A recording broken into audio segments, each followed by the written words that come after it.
amahoro irwejuru na ruhiza mu bikombe byose by'u Rwanda no mu karere k'ibiyaga bigari nk'urubyiruko twese twiyumvire abakecuru n'abasaza yawe nyiramubande we nyiramubande we.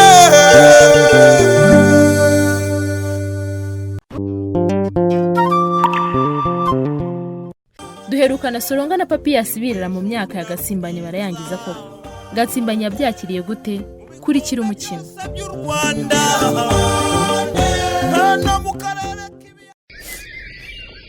Gatsimba ubaba bagize imana batundura imyaka nabahe ko nakumiro rwose yare bari besha ntabamenye nabo mu nkambi ntabandi kandi cyo nzabakora ndakize have Gatsimba yicira abantu imanza hari abo wasanzemo se ukaba ari dushingira uvuga ko yaba ari bayiranduye utabona wese ntiyihumuriza abagore we muramponda sinoga ubusibiranje byabo ndabiyobewe kakabegase kankakeza ko oya bishize mu kaga gakomeye bagiye kubona aho mbera Gatsimbanye abantu batagira mu bigori bihetse koko ariko abagomewe ariko se Gatsimba nuko utagira impuhwe ihene ihaka ukayitemagura ngo yakoneye kandi nuvuga ko yari no mu kigumba sibyo se koko sinayifatiye mu murima wanjye se umva rata nkubwire nyina wo ndakumva ka dore ibi bintu nari narabivuze ugasiki urumva baramutse babaye ari abo mu nkambi ubwo ntibyaba ari ukwihimura ku byo bakoreye Gatsimba usibyo umuntu muzima nkawe aratinyuka agatema ihene iheka ngo yakwaneshereza ariko aba bagore ko banyibasiye bivuga nje nari naramubwiye umbwira se gikorwa yakoze kigaye ushobora no kuzakurura intonganya zikomeye hagati yacu n'abaturanyi b'impunzi za Rwanda yego rata ibyo mubindekere mwa bagore mwe nje nzi ibyo nkora kandi nzabereka ko nzabikemura. ese noneho mwarimu none uko yagusoreye iki koko barabakuze iki mbege wongeye gukarota isomo rye ntakubeshye rero abona wiga utabishaka rwose erega kwiga uba no mu buhungiro ni hatari gako ugerageza ahubwo ndi gushaka ukuntu nabivamo nkajya gukora business ariko nkawe uretse kwiyemera uyu ureba ubona rindi waguha akazi uraho nta na diplome gakuru we mujye musinzira ngo muri mu mashuri ibe natwe kandi umuntu yakwiga akanitunga hari umudamu witwa mama Yusufu ninde wambwiye ko yajyama ikiraka rero nkunda kwiga ariko rero nyine mbonye aho najya nkora ikiraka ababyeyi ntabwo nabyanga rwose ni akazi bwoko ki nyine ni ibintu bya business twajya tumufasha business bwoko ki kuko yambwiye yuko abanyeshuri ari twe twabikora neza nta ngorane bika kuri danje mwaramenye gahoze mbwira dore nta makuru mfite ni business bwoko ki nyamara mbona igihugu cyanyu ari cyiza haba sha urabona ukuntu bitari byiza yo ega kayaga urabyumva nawe sha nukuri ndishimye ngaho se sha uzigumira inaha ngaha ambadi nyuma ko amahoro azagaruka iwanyu nuko ye wenda twazigumana ariko na aha sha yaba natwe twari tugize amahirwe akagaruka sha wenda natwe twareka kuba muri za burende njye nanjye cyakoze birambabaza birumvikana ariko humura njye mbona hari icyizere cy'uko amahoro azagaruka iwanyu nibyo mbaba karabo impamvu nyine nashatse ko twicara munsi y'iki giti nashakaga ko mpa igisubizo cya cya cyifuzo nakugejejeho haba ntabwo nagize mbyibagirwa pe ariko ndabona atari cyo cyihutirwa ahubwo ibyiza ni uko twabanza gushakira hamwe umuti w'ikibazo gitangiye gufata indi ntera kiri hagati y'imiryango yacu sha ntakubeshe pe kirandemereye mbaba karabo nanjye birampangayikishije cyane umva nkubwire haba ngiye kugusaba ikintu kimwe gusa niba wumva uzagishobora ubwo nanjye ndahita nguha igisubizo cy'icyifuzo cyawe.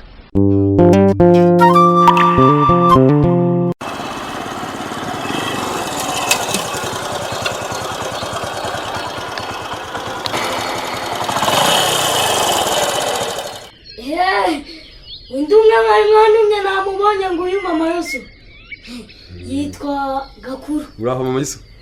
bite sha? Ni sawa. Okay, ni byiza cyane Mbegeti. Ndabona nawe kiri umujeni nkawe. Imbaraga ari zose. Niko basha. Hagisho muziga. Nta shuri dufite sho. Hari business ndimo nkora rero. Nari daje mbege. Ni muceceke simbabwiye. Hari business ndimo nkora. Kandi mbona abanyeshuri nkamwe ari mwe mwayishobora. Humura. Gusa ariko nta wundi muntu nshaka ko abimenya. Muranyumva? Wowe ni nabyo natwe twatwuje kubaha. Ntabwo nshaka abana binjajwa pe. Ntabwo umuntu agomba kubera ibanga ry'akazi. Abibumva mbege. Nje nta kazi nashobora. Kuko nzi ukuntu mu nkambi kubona ifaranga n'ifunguro biragora. Ni sawa? Ndumva muri abantu b'abagabo. Sasa hari umuntu nzabatumaho mu nkambi. Mukamunshyirira imari mukayigezayo nkabahemba. Muranyumva? Kibazo rwose. Ubwo rero mu gitondo muze muzindutse. Kandi muramenye ntimugire uwo mubibwira. Ndababujije ntimugire uwo mubihinga. Ariko se parido. Iyo mari yaba ari bwoko ki? Kugira ngo tumenye tuzitwaza ibyo kwitwaramo cyangwa ingata.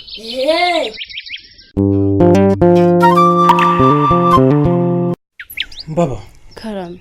Nukuri ndumva bindenze.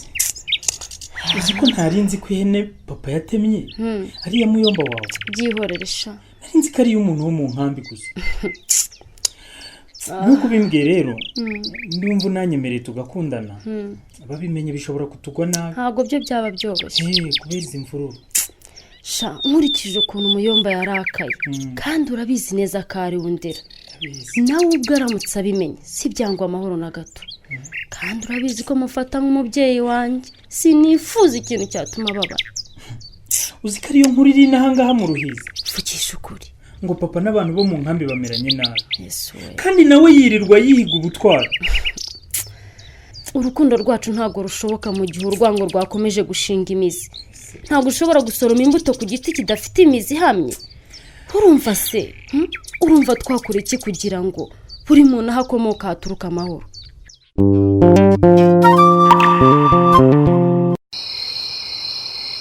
Mata, rero umeze ute si uyu munsi ra? Uyu munsi niriwe neza. Ariko kuvuga aboneye umugongo. Noneho nakakwagwa rwose nshyizemo ngiye kuryama ndumva mpumeka neza. Oya rwose akakwagwa ni sawa. Gusa iriya myumbati yo ntayimanura rwose. Nanjye narinzi ko ari ngombwa ndavuga nti ntabwo nagasoma nyenyine nakazanye ngo tugasange. Reguza ubwenge. Ryame tugaca. Agize agasi nashatse neza. Rwose te ntabwo wibeshye. Nabonye umuhungu wawe y'amashati yatadesheje mu nkambi. Asigaye kwa yanigirije. Ewe. Wagira ngo harimo uburozi si gusa tukorosi. Ariko gatsimba. Ntabwo ari gusa. Nawe rwose. Ubwo se ikibazo ni amashatira? None zayo mu nkambi. Abantu mu nkambi n'abakomeye kubwira. Ngiye ikibazo mbona kiri muri uru rugo rwacu. Ahubwo dukwiye kwisubiraho rwose. Uru rugo se nibwo rwagiye kwinandurira imyakara. Oya bariya abantu ntabwo banjyamo. Ntabwo banjyamo.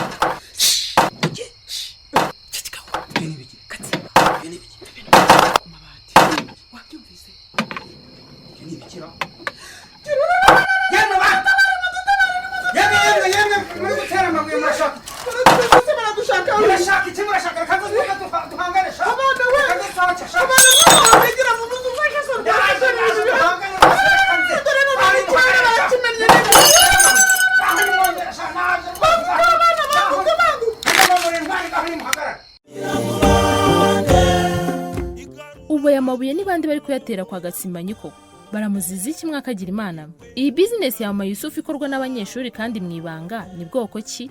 Naho ubutaha. Byose by'u Rwanda